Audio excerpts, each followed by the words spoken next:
Grande Alisson Leandro Mascaro, boa tarde, bem-vindo mais uma vez à TV 247, tudo bem? Tudo bem, querido Leonardo? Que alegria enorme estar com você mais uma vez, com todo o público da TV 247. Vai um abraço para a Daiane, querida, e para todos e todos que nos acompanham. Antes da gente começar, me conta como é que foram os seus eventos, lançamentos lá em Belém do Pará. Foi uma alegria enorme, querido Leonardo. Estive esta semana em Belém do Pará para um evento na Feira Panamazônica do Livro, um evento muito importante, o evento mais importante dos livros no norte do Brasil, e foi uma ocasião muito especial. Nossa querida Ivana Jenkins estava por lá também. Belém é a terra natal da Ivana, e além disso um evento na Universidade Federal do Pará, outro na Estadual do Pará, e tudo isso na sequência de 2 eventos no Rio de Janeiro. Então, uma semana bastante agitada. Muito bom. Bom, deixa eu agradecer, tem assinantes chegando aqui, quero agradecer a Adriana, ao Ricardo, Adri aqui, também ao superchat da Roberta Graff, está dizendo, grande Alisson Mascaro, quem dera toda a população brasileira te ouvisse. Vamos começar aqui pela TV 247, a gente vai multiplicando, compartilhando e chegaremos lá. Alisson, eu lembrei muito de você nesse fim de semana, quando eu li o editorial da Folha de São Paulo, do domingo, que pede a privatização do Banco do Brasil, da Caixa Econômica Federal e da Petrobras. A gente ainda vai falar sobre Pablo Marçal, sobre a nova direita brasileira, mas sobre a velha direita, né, falando da Folha de São Paulo, dos meios de comunicação, quando eles pedem essa privatização selvagem, por que eu lembrei de você? Porque o presidente Lula, mais uma vez, ele está investindo num projeto de retomada do desenvolvimento, de reindustrialização do país, inclusive numa tentativa de pacto com a burguesia ou com as classes dominantes brasileiras. De repente vem um jornal que representa um setor importante dessa classe dominante brasileira, o capital financeiro, que fala o seguinte, ó, não queremos saber de desenvolvimento não, a gente quer saber do que já está desenvolvido, do que já foi construído e queremos as estatais para nós, né? Então, ajuda a gente a compreender esse editorial, o que ele expressa, Alisson?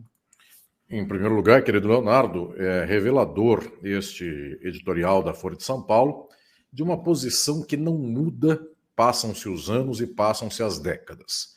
A burguesia brasileira é uma burguesia que quer aqui tomar, quer explorar até o limite do possível as instituições econômicas já dadas do país. Então não tem nenhuma perspectiva aqui de desenvolvimento, nenhuma perspectiva de distribuição de renda, é uma espécie de espoliação. É saque, enfim, é pegar o que por aí está. Esse projeto é um projeto de sempre do país. Este país é um país que se organizou em muito de sua história como um país no qual as riquezas naturais, minerais, eram o objeto principal da atividade econômica em busca da exportação. Esta forma de organizar a burguesia, ela muito pouco teve de horizonte contraposto, ela sempre foi o mesmo padrão. Via de regra, quem buscou um padrão de desenvolvimento econômico foi mais o Estado do que a burguesia. Isso na história do Brasil inteira se deu mais por indução estatal do que propriamente por atividade econômica do interesse burguês. Pois bem, a Folha de São Paulo revela então, com esse editorial, uma característica muito reiterada de que seu histórico contrário a uma atividade econômica desenvolvimentista, a uma postura, eventualmente, de alguma distribuição de renda, é contra isso que ela luta. E agora, eu diria, de modo cada vez mais patente, uma posição a partir da qual, não tendo quem defenda essa pauta de privatização, vai quem estiver. E vai quem estiver é Bolsonaro ou os bolsonaristas. Então, de algum modo, a Folha de São Paulo, que historicamente, nas últimas décadas, sempre foi composta por jornalistas, um certo ambiente intelectual, eu diria, de direita na economia e de esquerda nos costumes, agora, na falta de quem faça esse papel, porque o tucanato não tem mais viabilidade eleitoral, o tucanato era a direita na economia e a esquerda nos costumes, o progressismo nos costumes, na falta de quem represente isso, vai a direita na economia e a direita nos costumes, então vai Bolsonaro, Tarcísio, Pablo Marçal, qualquer um que apareça na frente que seja viável. O Nildo Cabral fala assim, ó, durante a ditadura fizeram a administração indireta. Hoje, na democracia, temos as privatizações. Você falou essa questão da burguesia brasileira. Eu almocei com um amigo hoje, agora há pouco, e me falou da biografia dos livros sobre Getúlio Vargas escritos pelo Lira Neto, e ele lembrou de uma frase do Getúlio, né? Em toda a vida política dele, nunca recebeu um empresário que pedisse algo que fosse bom para o país, né? Que fosse para o país e não para ele. Né? Como é que você viu essa passagem dos 70 anos? Aliás, outra curiosidade, Alisson, esse editorial da Folha foi publicado um dia depois dos 70 anos da morte do Getúlio Vargas. Pareceu quase que uma provocação, né? Porque o Getúlio é o criador da Petrobras. Enfim, como é que você viu essa passagem dos 70 anos? Quase que, na verdade, esquecida até na imprensa progressista. Eu tive a ocasião, inclusive, de dizer ao Leonardo da alegria em ver a TV 247 fazendo, no sábado, por exemplo, um programa inteiro, Bom Dia 247, apenas para tratar desta data dos 70 anos da morte de Vargas. Talvez um termômetro, um índice aqui do quanto a nossa ambiência intelectual, a nossa ambiência ideológica, os meios de comunicação de massa, são de fato altamente contrários a qualquer interesse que seja do nosso povo, da nossa gente, ou mesmo do desenvolvimento da nação. Até isso, a nossa imprensa e os meios de comunicação de massa são contra. Quase ninguém comentou ou lidou com esse fato, que é uma data redonda, enfim. A morte de Vargas foi em 54, estamos em 2024, são 70 anos, é uma data redonda. Pouquíssima lembrança a esse respeito, e também porque, de algum modo, ao final da sua vida em especial, mas já desde a própria Revolução de 30, Vargas representa uma certa alternativa capitalista ao Brasil, que não era aquela propugnada pelo eixo burguês mais dominante, que era o de São Paulo. Então, a própria Revolução de 30 foi contra São Paulo, 32 foi uma insurgência paulista contra o Brasil e contra Vargas, e São Paulo perdeu, de tal sorte que existe um histórico, existe uma certa reiteração de que Vargas é o inimigo. E esta posição de esquerda, eventualmente, que depois acaba sendo considerada de esquerda, Vargas, na sua volta ao governo, no segundo mandato, depois o mandato eleito, de 50 para 51, Vargas é tomado como alguém à esquerda, como um nacionalista, como um desenvolvimentista, e isso é muito refratário aos interesses da burguesia paulista, isso é refratário aos interesses da burguesia estadunidense, de tal modo que não se perdoa Vargas passados 70 anos de seu suicídio. Então, é impressionante como é uma história aqui que não fecha. A direita brasileira não deixa sequer fazer uma lembrança, eu diria, honesta, minimamente ponderada, a respeito desse fato histórico. Então, Vargas, depois Juscelino, depois Jango, depois Lula e depois Dilma, é uma sequência de 5 governantes que a história da burguesia do Brasil não deixa dormir tranquila. É uma história que não se pode olhar com olhares, eu diria, serenos, tampouco científicos. É preciso destilar ódio constantemente, desde Vargas até Lula e Dilma, contra qualquer coisa que seja minimamente de esquerda. Então, e aí nesse sentido, quer dizer, porque eu quero conectar com o fato de hoje, Alisson. Hoje o presidente Lula participou de um evento sobre a área energética e falou que a privatização da Eletrobras, que o Vargas também cita na carta testamento, foi um crime de lesa pátria, né? Mas mesmo fazendo essa colocação, vou até procurar a matéria aqui para colocar na tela, o governo dele tem dificuldades para desfazer essa privatização. Então, é muito aquilo que você fala com frequência também, Alisson, de ir tentando fazer remendos aqui e acolá para tentar conter essa avalanche neoliberal, né? Como é que você vê a dificuldade do próprio governo Lula, que é um governo de esquerda, desenvolvimentista, de tentar trazer um novo projeto de desenvolvimento no país e reverter o que foi feito nesse período de golpe? O problema, querido Leonardo e queridas e queridos que aqui nos acompanham, o problema é a forma pela qual estas ações políticas se dão. O que eu chamo por forma? Forma aqui, ela tem uma diferença em relação ao conteúdo. Que o governo busque, eventualmente, conteúdos progressistas, alguns deles não restam dúvida, enfim. Aí está a lástima em relação à entrega da Eletrobras, que é o último descalabro, o mais recente descalabro, enfim, desses grandes, das privatizações que ocorrem desde a década de 1990.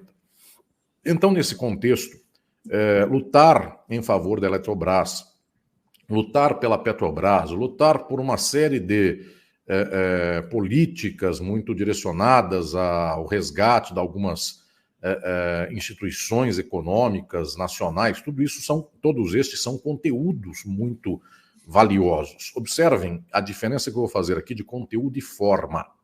A luta por esses conteúdos é fundamental. A luta pela educação pública, a luta pelo SUS e pela saúde pública, não há uma contradição quanto a esse conteúdo. O conteúdo aqui é o objeto, o tema, o mérito do que está se desejando. A questão decisiva é a forma. Qual é a forma que anuncia eventualmente uma esperança e não consegue, no entanto, sair de um labirinto? A forma de tentar fazer alguma alteração substancial no país sem a mobilização social, sem a luta ideológica, ela é fadada a ser um labirinto sem saída. Então, como é que pode haver um trampolim para uma ação cujo conteúdo é fundamental? Defender a Petrobras, defender a Eletrobras, defender uma série de entidades, empresas, organismos, políticas públicas. Como nós saímos dessa encalacrada se a sociedade é totalmente estruturada pelo discurso ideológico da direita, do capital? A única possibilidade de poder fazer com que se avance no quadro das políticas sociais e no quadro de políticas progressistas é mobilizar as massas, é falar para as massas e mostrar para elas que a Eletrobras é fundamental, que a Petrobras é fundamental, que uma série de empresas estatais são decisivas para o país, só que isso envolve, então, uma afirmação ideológica, envolve tomar partido e politizar as massas. Esta é a tragédia, porque a forma do governo é uma forma de despolitização das massas, é a de entrega dos resultados, na ideia de que haja uma consciência moral da burguesia e outra consciência moral do povo, eventualmente outra consciência moral dos aparelhos ideológicos de massa, como, por exemplo, televisão, jornal ou mesmo redes sociais, de tal sorte que, com o tempo do Temer e Bolsonaro, o povo passava mais fome, hoje passa menos, então quem sabe a imprensa perceba isso. Quem sabe a burguesia perceba que nos anos Lula ela volta a ganhar dinheiro e esse conscientize.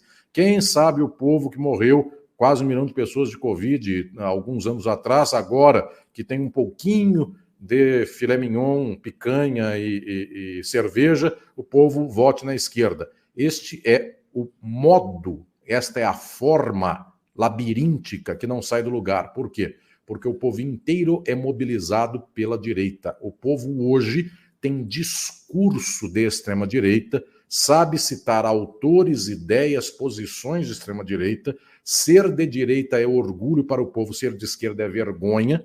Então, um governo de esquerda que pretenda fazer pautas de esquerda e não mobiliza para a esquerda, ele entra num labirinto, ele não tem condição de sair.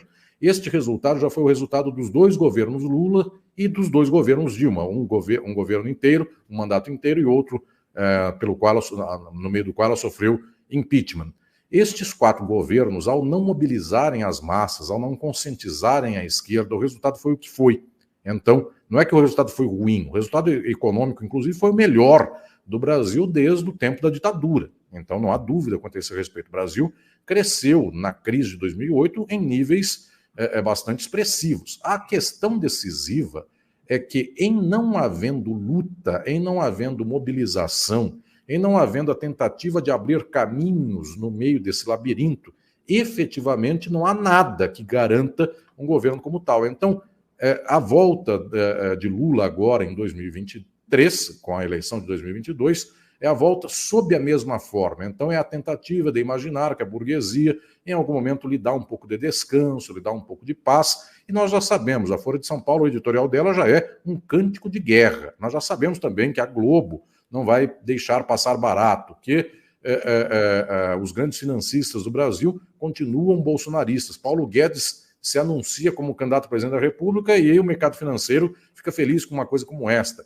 O latifúndio do Brasil está pegando fogo, enfim, está pouco se importando com qualquer política progressista. É todo mundo bolsonarista, é todo mundo da extrema-direita. Então, todos os setores que mandam o grosso do capital no Brasil é de extrema-direita. Se não há um processo de chamamento das massas. Agora vem a tragédia, já faz muitos anos, que como a esquerda brasileira não é politizadora, ela é apenas entregadora de resultados sem explicar por quê. O povo brasileiro é no atacado de direita e de extrema-direita. Então, se o capital é aguerrido na extrema-direita e dá qualquer golpe que for necessário para manter o seu interesse sem perder nada, se o povo também é de extrema-direita, qual é a solução possível? Cada vez mais, então o espaço de governança vai ficando residual, vai ficando minoritário, então um governo que tem uma pauta de esquerda fica refém de um labirinto cujo único espaço que lhe dão é o espaço da direita, é tentar administrar o Banco Central e o Ministério da Fazenda na margem direita e não esquerda desse neoliberalismo progressista, é tentar, nas relações internacionais, fazer mais ou menos o que os Estados Unidos querem, sem fazer muita firula, porque falta efetivamente um processo de destravar essas energias das massas. Alisson, é muito interessante isso que você fala, e agora eu vou fazer aqui não diria confissões, mas umas reflexões assim de cunho pessoal, né? Bom, eu sou uma pessoa nascida, formada na chamada classe média, né? Quando eu me converto efetivamente ao lulismo, né? Pela observação empírica de que ele estava gerando prosperidade para a maioria dos brasileiros. Então, tive um período, votei no presidente Lula em 89, mas não votei em 94, por exemplo, porque naquele momento lá o Plano Real estava bombando. Eu não era uma pessoa extremamente politizada, né? Vivi a crise do governo Fernando Henrique II, que foi muito intensa, e no governo Lula I, né, também foi, de certa maneira, contaminado ali por aqueles escândalos do financiamento de campanha, e eu também, de certa maneira, estava no jornalismo investigativo, né, contribuindo para a divulgação desses escândalos. Né? A partir do final do governo Lula I, governo Lula II, eu falo, opa, isso aí está dando certo. A economia brasileira está bombando. Né? Então, quando eu viro empresário, que é na virada de 2010 para 2011, e aí já me torno, então, um pequeno burguês, vamos dizer assim, né? Nesse momento, eu falava assim, bom, vai ser um veículo de comunicação plural, mas que vai reconhecer os méritos econômicos do governo Lula. Né? Aí, quando vem junho de 2013, eu vi algumas pessoas de direita falando, falei, pô, mas peraí, não foi bom para você? Né? Não, foi bom, mas não aceito, né? Naquela coisa de... Quer dizer, começava a vir à tona essa coisa de que a discussão política já não estava mais no campo racional de quem entrega os melhores resultados para a sociedade brasileira. Então, aí eu atribuí aquilo, 2013, 2014, 15, 16. Então tá, vamos lá, vai ter uma catarse nacional em torno do tema da moral, disso, daquela coisa.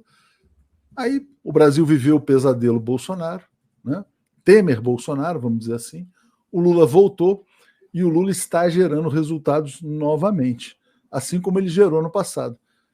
Aí eu, ingenuamente, né, posso estar aqui pensando, mas agora a população, agora as classes dominantes vão reconhecer.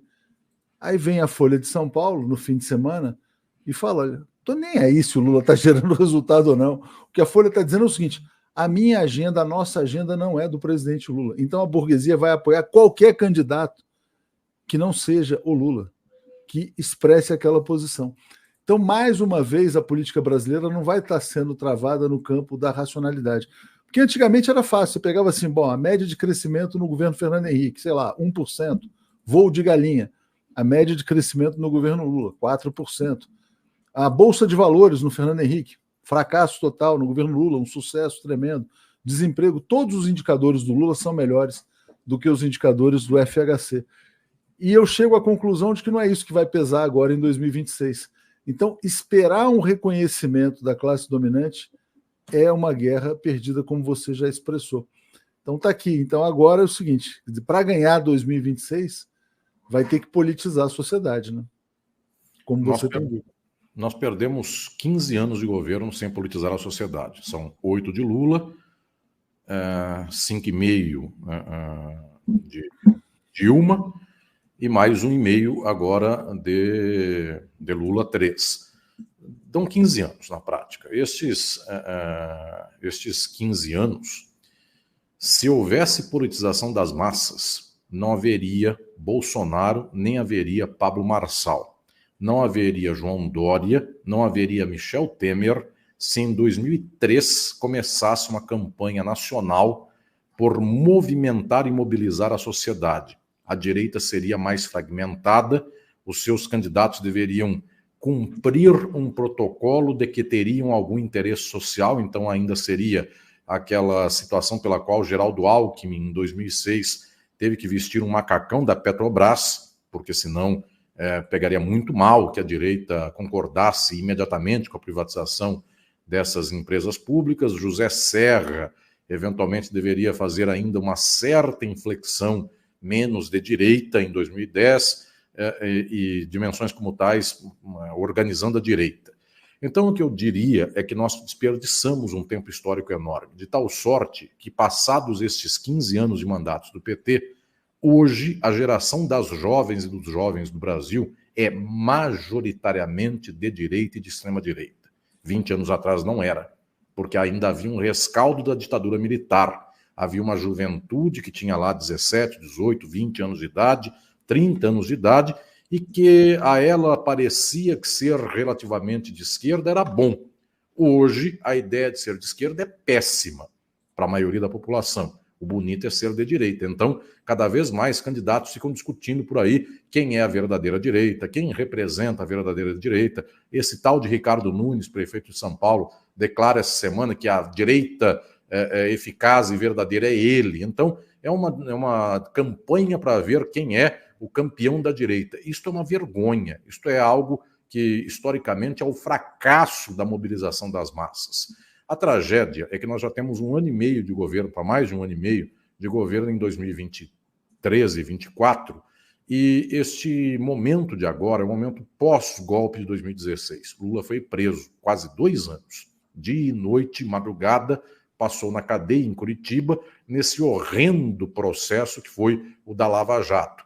As instituições são de direita, a economia é de direita, a imprensa tinha lá uns dutos soltando dólares, enquanto a Rede Globo dava notícia contra o PT e contra o presidente Lula. Então, depois de tudo isso, em 1 ano e meio, já era para ter não a lástima sobre a Folha de São Paulo, já era para ter o jornal da esquerda. Não só chorar que a Folha de São Paulo, mais uma vez, faz um editorial de sempre. Esse editorial da Folha, o editorial do Estadão, o editorial do Globo, pode classificar e usar por 200 anos. É o mesmo editorial sempre. Privatizar, não ter Petrobras, não ter Eletrobras, não muda nada. Muda, eventualmente, a fonte, o tipo da letra, mas o texto é o mesmo.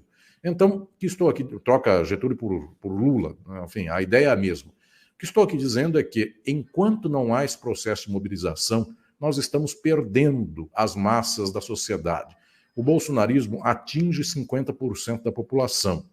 Quanto mais o tempo passa, não é que ele, Bolsonaro, somente ele, seja o problema. As ideias de direita, Caio Bolsonaro, mas elas continuam com 50% da população.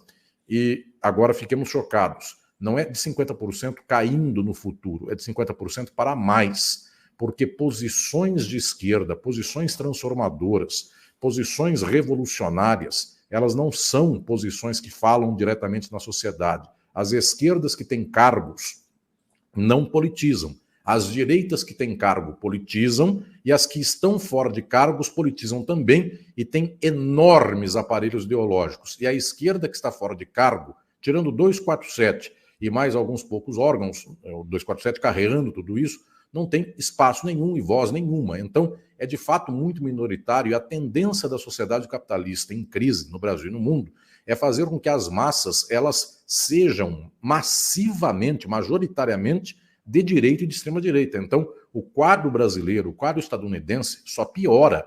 Esses quadros pioram com o passar do tempo. Então, é por isso que surge sempre alguém mais louco do que alguém anterior, e o mais louco novo ganha atenção em relação ao mais louco velho, ou seja, um dia alguém considerou que o Bolsonaro era o limite do inenarrável, aí vem Pablo Marçal.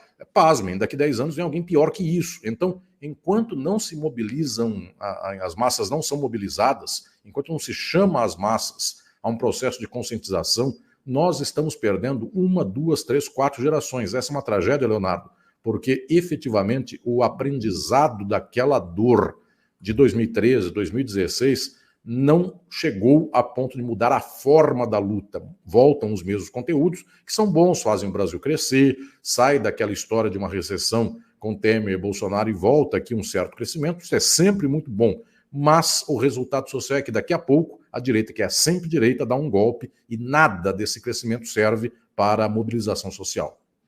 Olha, é muito interessante isso que você falou e eu vou conectar com um comentário aqui da Lúcia Simões, né?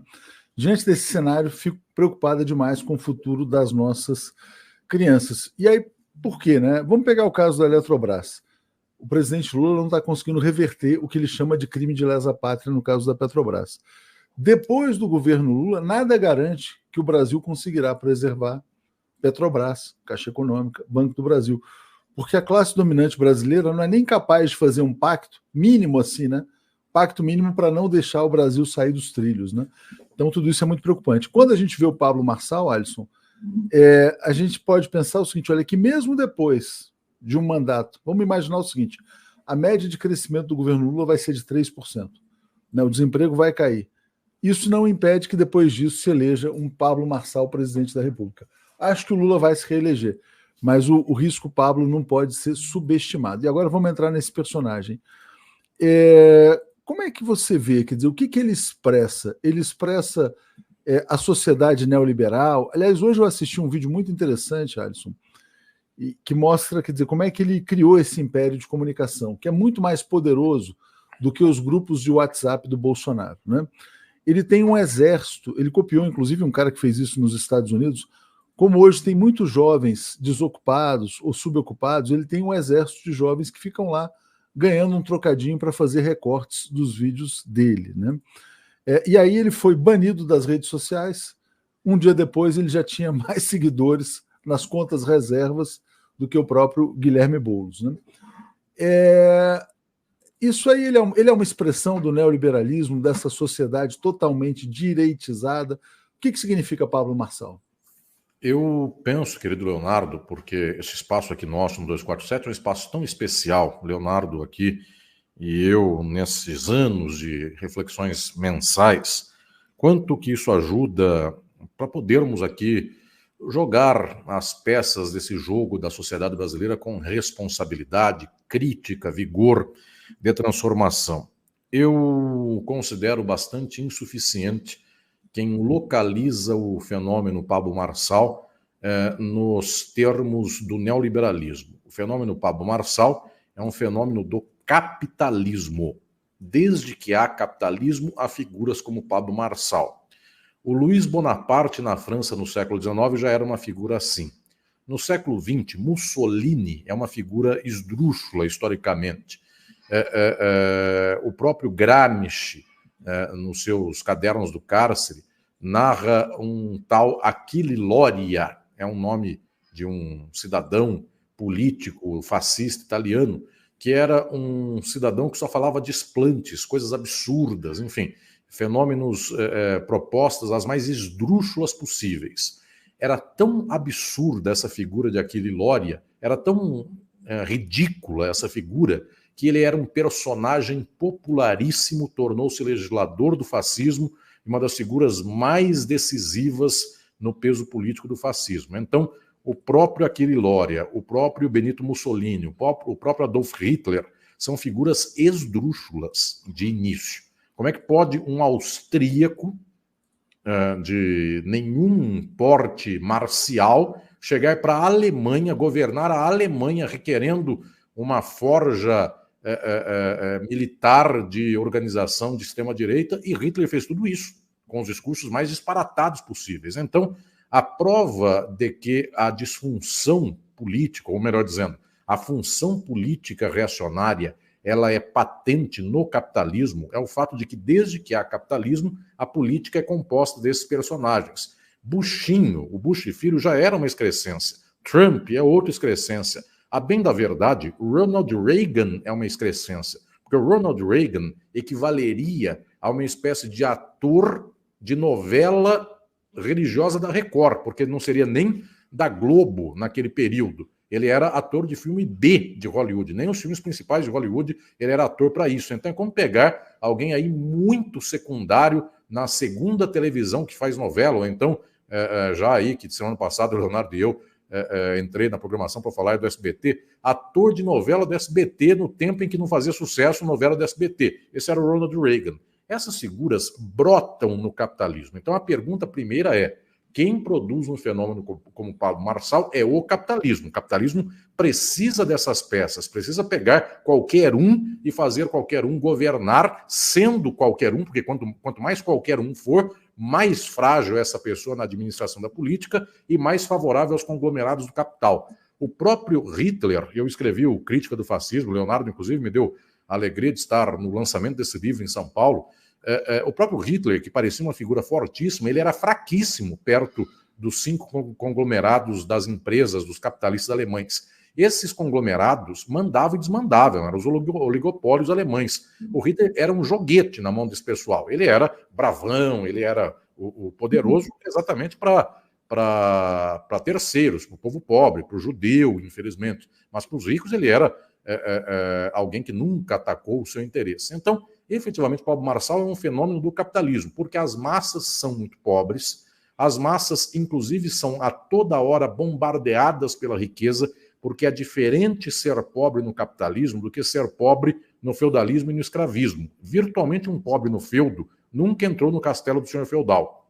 Virtualmente, um escravizado, seja no escravismo colonial do Brasil e dos Estados Unidos, ou seja a escravidão antiga, nunca viram a casa do senhor de escravizados. No capitalismo, as pessoas vivem em cidades depois da Revolução Industrial. O pobre trabalha na casa do rico, é a empregada doméstica. O pobre, se não trabalha na casa do rico, passa pela rua e vê riqueza, restaurante magnífico e ele passa fome. Vê gente com carro espetacular e ele anda a pé, de trem, de ônibus, tudo apertado, tudo sofrido. Então, a pobreza é exposta a todo segundo à riqueza. O que o neoliberalismo tem de novidade, o pós-fordismo tem de novidade, é um certo bombardeio a mais dessa ostentação do capital. Então, efetivamente, o capital está mais acessível para o povo, porque antigamente, para saber como é que era a casa do rico, como era a casa do Roberto Marinho, com muita sorte alguém poderia saber uma coisa como tal. Hoje, para saber como é a casa do rico, basta ver a casa de um jogador de futebol, de um cantor sertanejo,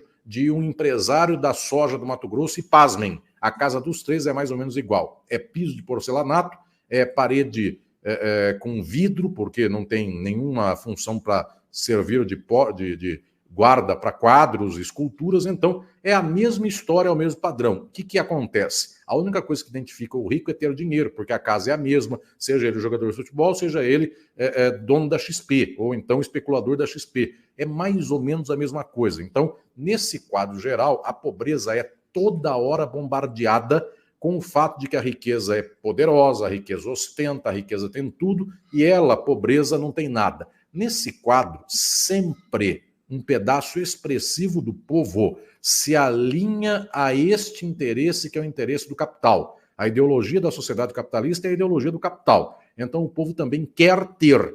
Toda figura que anuncia o ter soa como ouro para o ouvido do povão. Hitler, Mussolini, volto a falar, Ronald Reagan, Bush, Trump, e aí Bolsonaro, Pablo Marçal, qualquer figura nesse perfil. Então, efetivamente, o problema é a ideologia do ter. São raras as vezes que dentro do capitalismo se consegue ter uma espécie de posição contrária a essa ideologia. Quem tem essa visão, via de regra, é a visão revolucionária. Então ela mexe com outros brios das pessoas, dizendo: o povo passa fome, precisamos mudar o mundo.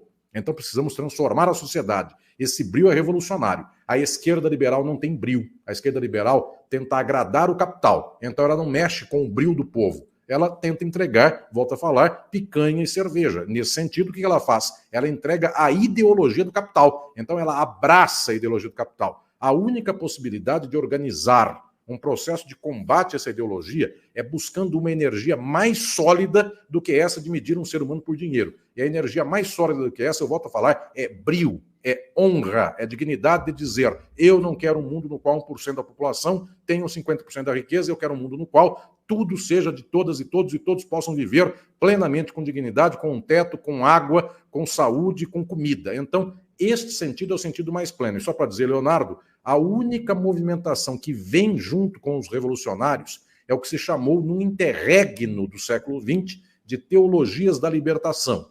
foram leituras de esquerda das religiões. Em todas as religiões houve teologias da libertação, mas especialmente ela se enraizou na Igreja Católica.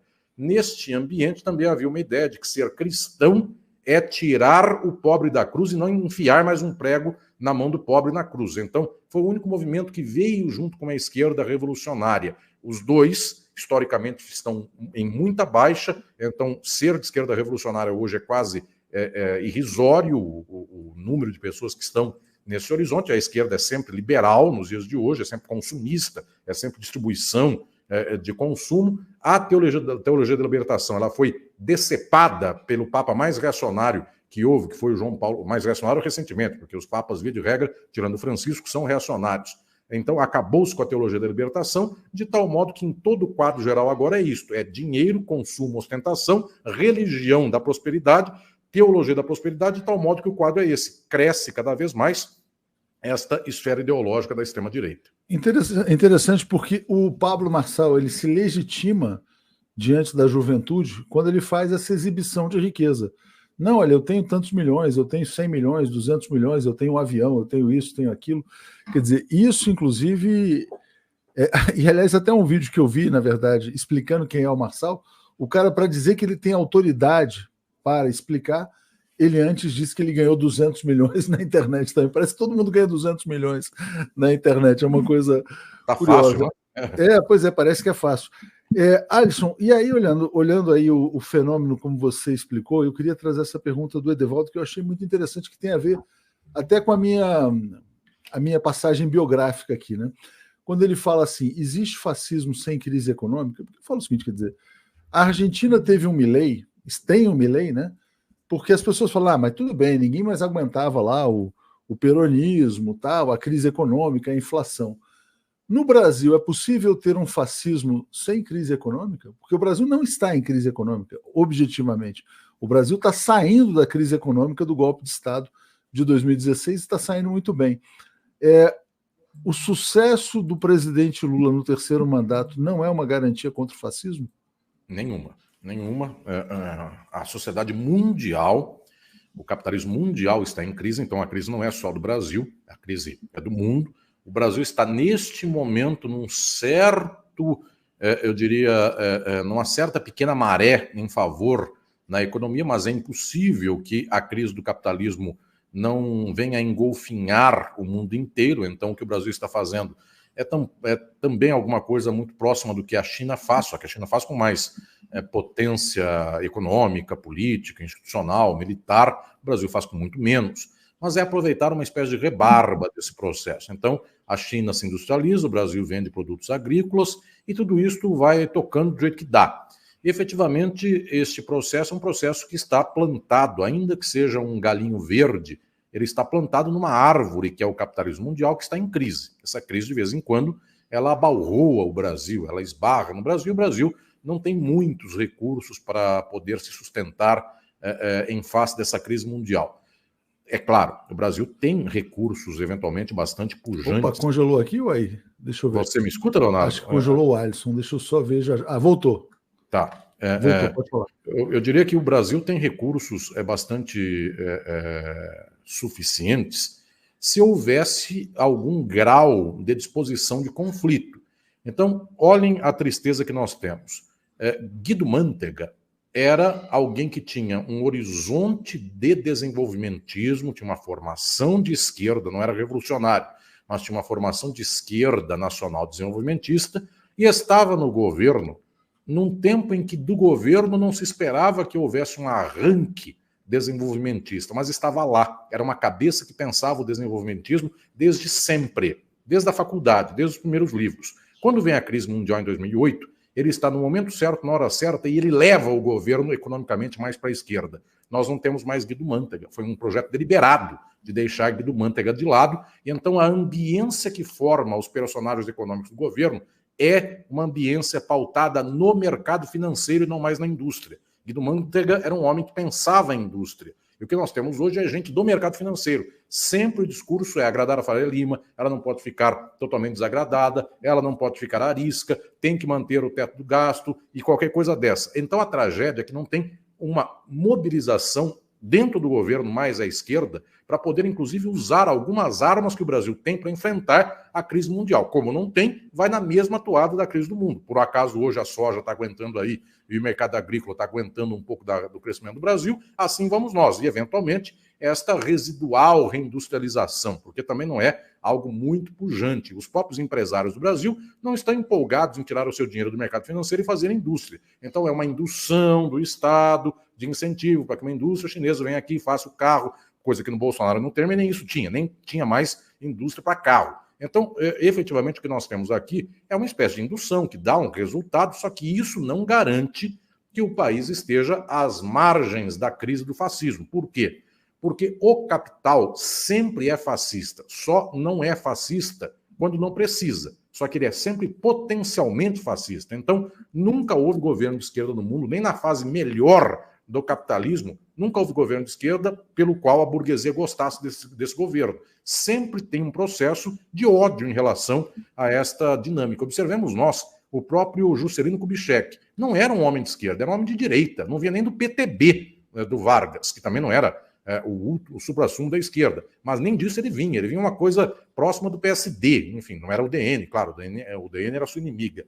Mas observemos nós, nem o JK, industrializando o Brasil, industrializando na base automotiva, abrindo estrada, que é uma coisa que o burguês gosta. Ele pega um carro, ele dirige na estrada, ele vai a 150 por hora, ele compra um Porsche, ele mata a gente, nada lhe acontece. Eu estou contando esses absurdos horríveis do nosso tempo. Mas naquele tempo, ainda abrindo estrada, nem assim o rico gosta do Juscelino. Então, o que estou dizendo é que não tem jeito. A ideologia do capital é contra o movimento de massas, é contra a transformação social. Então, qual é a única possibilidade de esquerda? É mexer com o povo inteiro, com o brio do povo. O povo dá 90% da população.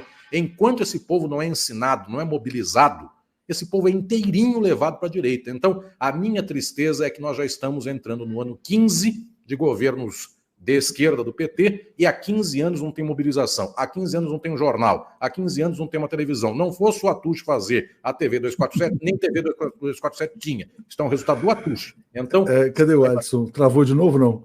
Você me escuta? Acho que o Alisson foi censurado pelo sistema, já ele volta aqui. Você me escuta ou não? Não, eu escuto. Você foi falar se não fosse a 247. Se não fosse a TV 247, nós não tínhamos nada, porque este é um empreendimento do Atush, não é um empreendimento de uma política pública de esquerda. O Atush, generosamente, abriu um caminho para a esquerda, juntou gente, etc. e tal. Então, qual é a política majoritária que nós temos em relação a abrir a ideologia do povo? Nenhuma. Por que isto? Porque envolve também tomar uma posição politicamente de esquerda. E a grande questão é essa, não se quer tomar a posição politicamente de esquerda, quer se agradar ao capital, quer se agradar aos militares, quer se agradar à Globo, quer se agradar à Faria Lima, e no resultado, Globo, militar, Faria Lima e Estados Unidos, porque é a vergonha dessa posição em relação à Venezuela, ao final, entregando tudo, os Estados Unidos jantam o Brasil, Faria Lima janta o governo do PT, a Globo faz plim-plim e faz de novo um óleo duto, sei que lá duto, dólar duto, e de novo a SPL e o PT, e nós ficamos os mesmos de sempre, só que com mais um espaço que nós perdemos de mobilização do povo, e o povo agora entregando tudo aquilo que tem para a extrema-direita de hoje, para o fascismo que é por aí se apresente no nosso dia. Alisson, vou ler o comentário do Alexandre Desidério, falou: os financistas nacionais trabalham contra o desenvolvimento nacional. Eu vou te perguntar sobre Venezuela também, mas antes eu quero te perguntar, trazer essa pergunta da Ângela Almeida. Por que os jovens gostam desse tipo de gente? É porque não há uma educação dos jovens no sentido do que é certo, errado, quais são os valores, e porque o próprio sistema valoriza, vamos dizer assim, o canalha que se dá bem? Como é que é? Quer dizer, qual que é a explicação para isso? Cada vez mais, eu não faço a teoria que faz a esquerda liberal, de que há uma certa desinformação geral e despolitização. Eu vou piorar a constatação. Eu penso que a ciência é um médico que vai analisar uma doença. Ele não pode dizer assim, está mais ou menos aqui doente, com fé vai dar certo. Ele tem que compreender a causa do problema para extirpar a própria doença. A nossa juventude do mundo não está despolitizada. Agora vem o choque. A nossa juventude do mundo está altamente politizada em níveis que eventualmente não houve por décadas atrás. Nunca houve gente que tivesse acesso ao toque de um celular a informações sobre capitalismo, economia, política, Estado ou qualquer dimensão como esta. Para alguém saber de um texto, de uma informação política, tinha que ter a sorte de ter a professora ou professor de História e Geografia de esquerda no ensino médio e ter a sorte de ir a uma biblioteca ou de encontrar com gente que lhe desse um livro a esse respeito. Hoje, está tudo no toque do celular. Só que agora, pasmem, o algoritmo é todo de direita. Todo bombardeamento de direita. Então, todo jovem tem acesso e se politiza, e a politização representa ser de extrema direita. Então, a nossa geração atual tem muita articulação política. Ela fala a face que é de matriz evangélica, protestante, ela fala em favor da família, ela fala contra as drogas, e observemos nós que isso não é um discurso apenas infame. Muita gente vê o estrago que é a droga na vida de alguém. Então, quando um jovem pendente à direita de costumes, à extrema-direita pela base da religião, ele tem informação que vai contra as drogas, essa pessoa não se sente uma pessoa alienada, não se sente uma pessoa desprovida de informação. Pelo contrário, ela tem um orgulho, ela tem uma certa força pessoal de dizer: eu sou contra as drogas, eu prefiro a família, eu prefiro uma vida ordeira. Essa é metade do pessoal. A outra metade é essa que eventualmente está nas drogas e nas drogas recreativas, porque obviamente não está aí se definhando no crack, mas está aí essa juventude da Faria Lima e outros mais, que brinca aí com essas drogas de rico, de classe média, drogas sintéticas, drogas industriais. E para essa geração de direita é muito, eu diria, peculiar esse moralismo da outra direita. Então essa gente diz assim: nossa, mas esse pessoal é muito louco, onde já se viu família cristã em pleno século XXI, moralismo tacanho contra posições ou orientações afetivas. Então é um outro tipo de gente. O que esse outro tipo de gente fala?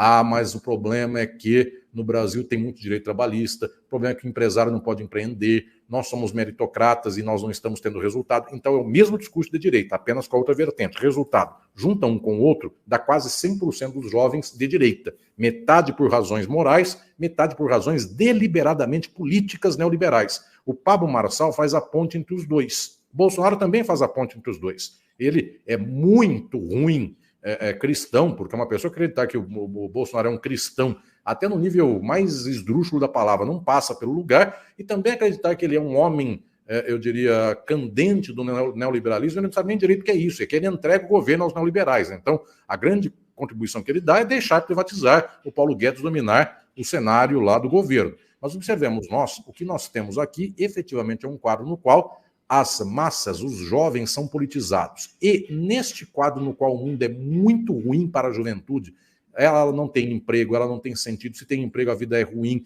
não tem nenhuma ilusão, não tem nada muito erudito, muito sofisticado, nada toca no brilho de uma pessoa para dizer, eu quero tal caminho. Então quem vem ainda querendo quebrar tudo é quem capta imediatamente a atenção das massas, porque o sistema está errado de ponta a ponta. Agora, quem é que anda falando que o sistema está errado? Bolsonaro e Pablo Marçal.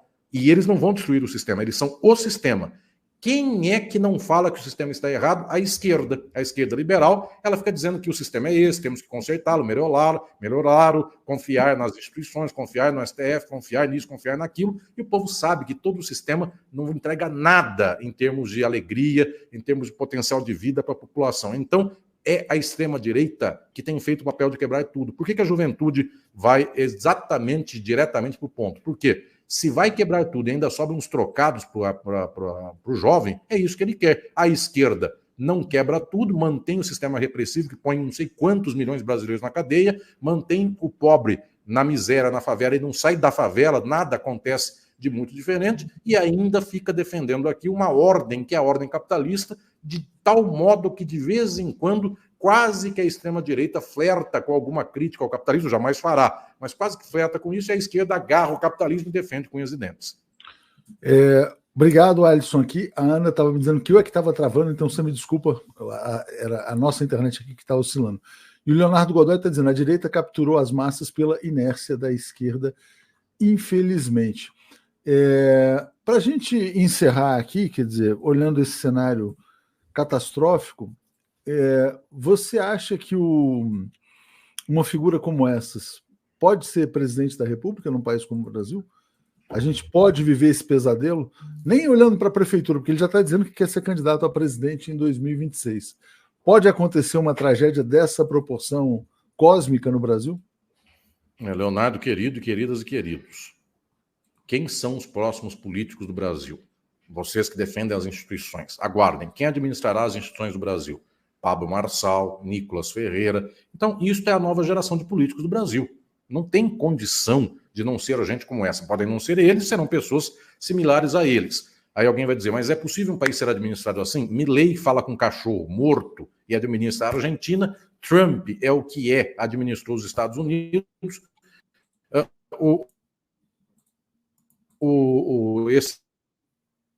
Esse senhor, hoje governa os Estados Unidos, está nessa circunstância, está nessa situação. Voltou? Voltou. Leonardo, voltou. Querido, voltou? Voltou, tá tudo bem. Tá. Então, o que eu quero dizer é o seguinte, se o Biden administra os Estados Unidos, é verdade que nós sabemos que o Biden não administra nada, é verdade que o Trump também não administra nada. Então, para essas pessoas administrarem o Brasil, Collor, quem era o Collor? Era um sujeito por aí que andava de jet ski. Então, qual a diferença do Pablo Marçal para o Collor? Nenhuma. Então, efetivamente, esse pessoal tem alto potencial de governar uma sociedade. E por que não farão? Apenas se nós acelerarmos um processo, volto a dizer, de mobilização eficaz das massas. Enquanto ser de direita for elogio e ser de esquerda for crítica, a massa inteira vai para gente como essa, ou outros desse perfil, ou outros desse calibre.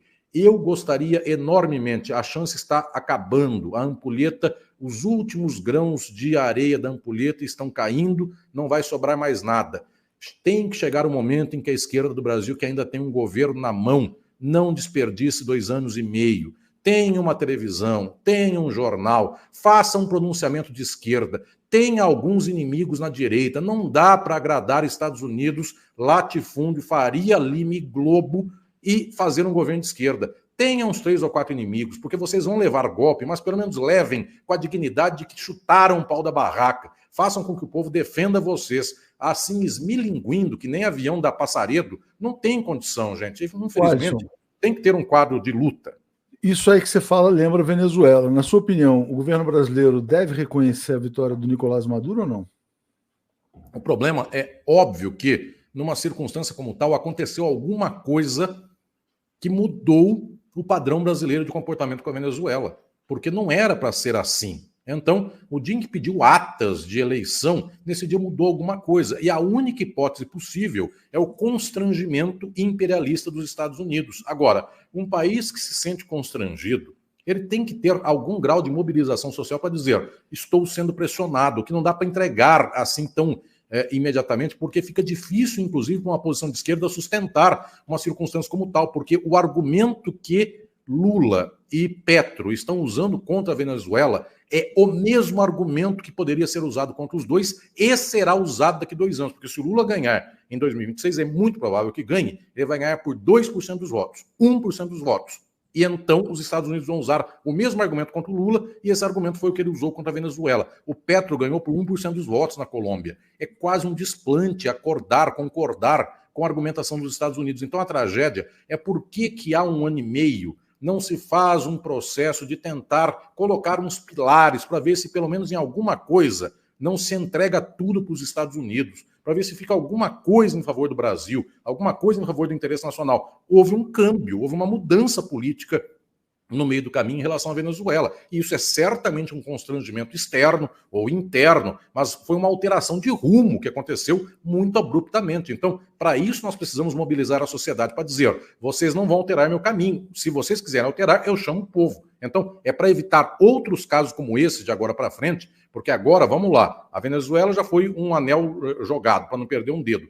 A partir de daqui 1 mês ou 2, o Banco Central não tem a desculpa de ser nomeado pelo Bolsonaro ou Roberto Campos Neto. A política vai ser a mesma e o nomeado vai ser do governo do PT. Então, qual vai ser a desculpa a partir de agora? Para não ter que fazer esse processo de queda, sem ter mais como fazer qualquer mudança estrutural, é preciso reverter tudo isso muito rapidamente e dar um horizonte crítico para a sociedade. Comentário da Malu. O PT deveria investir na imagem do Renato Freitas, é um jovem de esquerda com capacidade de se comunicar com a população. Mas o próprio PT o cala, né? Bom, Alisson, realmente uma entrevista muito firme, contundente, com pontos assim muito consistentes. dão o que pensar. E é o que você está falando, quer dizer, olha, então não teve a reversão da Eletrobras, o Banco Central está mudando, vamos ver se vem uma mudança efetiva, e só ter esses ganhos na margem do crescimento talvez não seja o suficiente para um ciclo prolongado, né? E aí, de repente, vem um próximo governo, quem sabe a Folha consegue executar o seu plano contra o Brasil, né? Porque isso aí, o plano está declarado, a guerra já está anunciada. Alisson, quero te agradecer mais uma vez. Excelente entrevista, como diz aqui o Leonardo Godoy, muito esclarecedor e forte. Parabéns, TV 247. Leonardo, querido, você, eu e todas e todos que estão aqui nos acompanhando, nós torcemos demais para que o nosso tempo histórico, o nosso momento histórico, que este governo, que estas circunstâncias sejam frutíferas para o país. Então, é preciso não só nos apoiar em alguns conteúdos, nos apoiarmos em alguns conteúdos que são bons, mas é preciso estruturar a forma de luta. Então, é o último momento, a ampulheta está acabando, o grão de areia, que nós consigamos, enfim, em algum momento, trazer o povo para a luta de transformação social. É muita esperança que me faz aqui pensar tudo isso para tentarmos juntas e juntos abrir os caminhos. Obrigado, querido Leonardo. Obrigado, Alisson. Até a próxima.